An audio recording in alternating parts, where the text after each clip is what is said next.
Hi there. Welcome back to American Lingo Academy. I'm Luna, and today we're going to learn another 10 common idioms, phrases, and sentences that native English speakers use every single day. These are expressions you'll hear in movies, at work, with friends, and in everyday conversations. So get ready to sound more natural and confident. All right, let's get started. Number 1, for the time being. This is a common phrase that means for now or temporarily. We use it when something is happening right now but might change later. It's a really useful expression when you want to talk about a temporary situation. You'll hear this all the time in casual conversations, at work, and even in emails. For example, imagine you're looking for a new apartment, but you haven't found one yet. You might say, "I'm staying with my parents for the time being."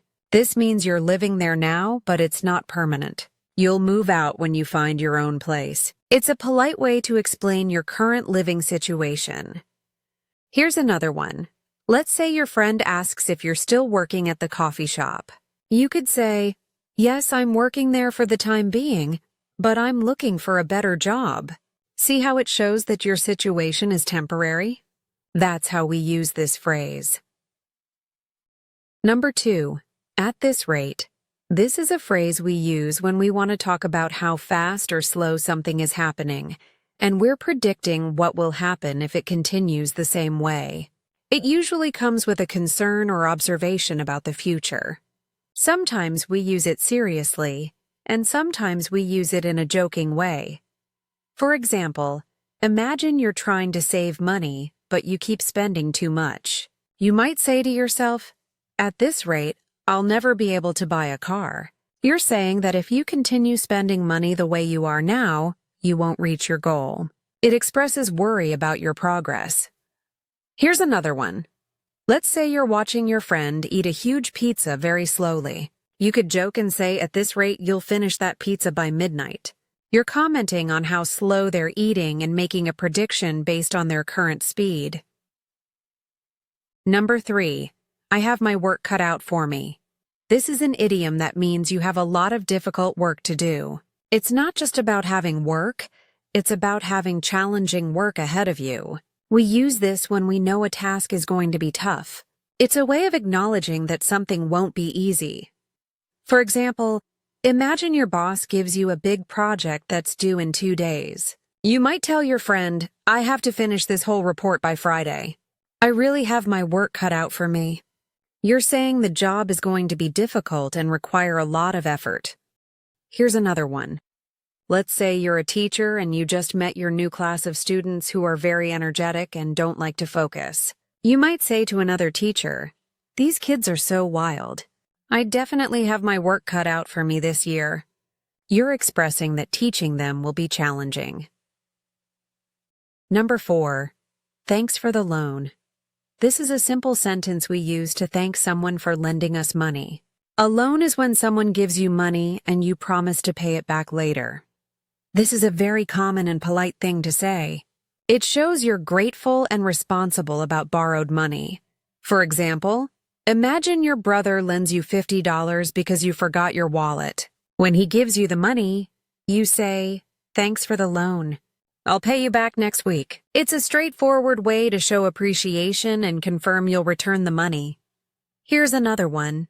Maybe your friend helped you pay for lunch because you didn't have enough cash. Later, you might say, "Hey, thanks for the loan earlier. I'll get you back tomorrow." It's casual and friendly, and it shows you remember and appreciate their help. Number 5. I have an early morning. This is a common phrase that means you have to wake up early the next day, usually for work, school, or an important appointment. We often use it as a reason to go home or go to bed early. It's a polite excuse that people understand and respect. For example, imagine you're at a party with friends, and it's getting late. You want to leave, so you say, "I should get going. I have an early morning tomorrow." This tells your friends you need to leave because you have to wake up early. Here's another one. Let's say your roommate invites you to watch a movie at night, but you have a meeting at 7 in the morning. You might say, "I'd love to, but I can't tonight." I have an early morning. It's a polite way to decline and explain why.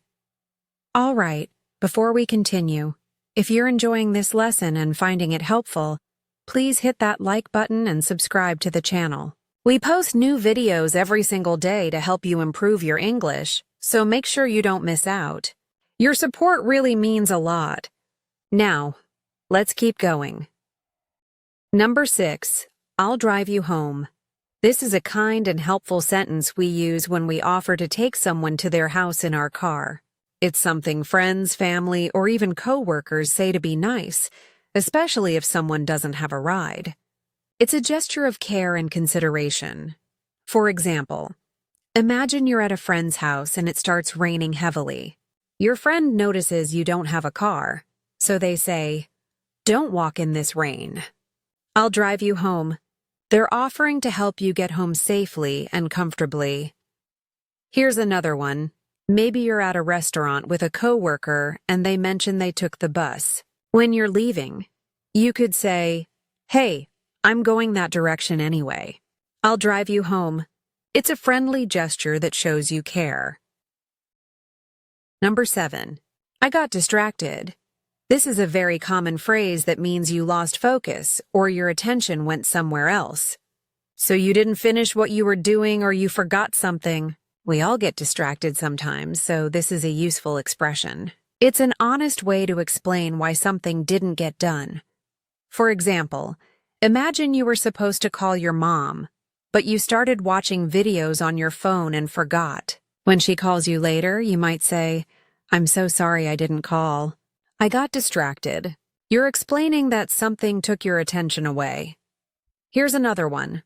Let's say you're cooking dinner, but you started texting a friend and the food burned.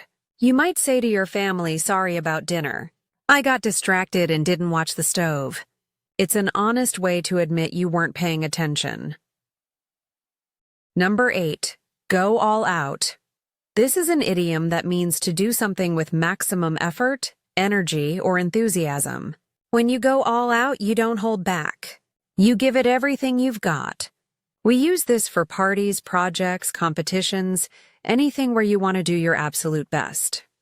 For example, imagine it's your best friend's birthday and you want to make it really special. You might say, "I'm going to go all out this year. I'm planning a surprise party, decorations, and a huge cake." You're saying you'll put in a lot of effort to make it amazing. Here's another one. Let's say you're playing a soccer game and your team really needs to win. Your coach might say, "This is the final match. We need to go all out and give it everything we have." The coach is encouraging everyone to try their hardest. Number 9, progressively worse. This is a phrase that describes something that keeps getting worse over time, step by step. It's not suddenly bad, it's gradually becoming worse. We use this to talk about health, weather, situations, and more. It emphasizes the gradual decline of something. For example, imagine you've had a headache for a few days, and each day it hurts a little more. You might tell your doctor, "My headaches have been getting progressively worse. I think I need to get checked." You're explaining that the pain is increasing gradually. Here's another one. Maybe you're watching the weather forecast and the meteorologist says, "The storm will get progressively worse throughout the night, so stay indoors." They're warning that conditions will slowly become more dangerous. Number 10, credit where credit is due. This is a phrase that means you should recognize and appreciate someone's good work or effort, even if you don't like them or disagree with them about other things. It's about being fair and giving people the recognition they deserve. It shows maturity and honesty. For example, imagine you don't get along with a coworker, but they did an excellent job on a presentation. You might say, "I have to give credit where credit is due. That presentation was really well done." You're being fair and acknowledging their good work.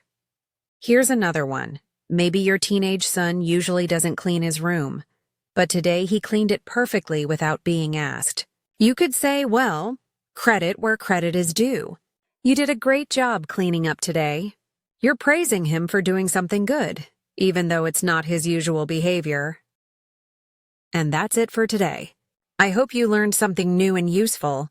Remember, the best way to really learn these expressions is to practice using them in your own conversations. Try using at least one or two of these phrases this week and see how natural they start to feel. If you enjoyed this video, please give it a thumbs up, share it with your friends who are learning English, and leave a comment telling me which expression was your favorite. And don't forget to subscribe because we post fresh new content every single day to help you speak English more naturally and confidently. Thanks so much for watching, and I'll see you in the next video.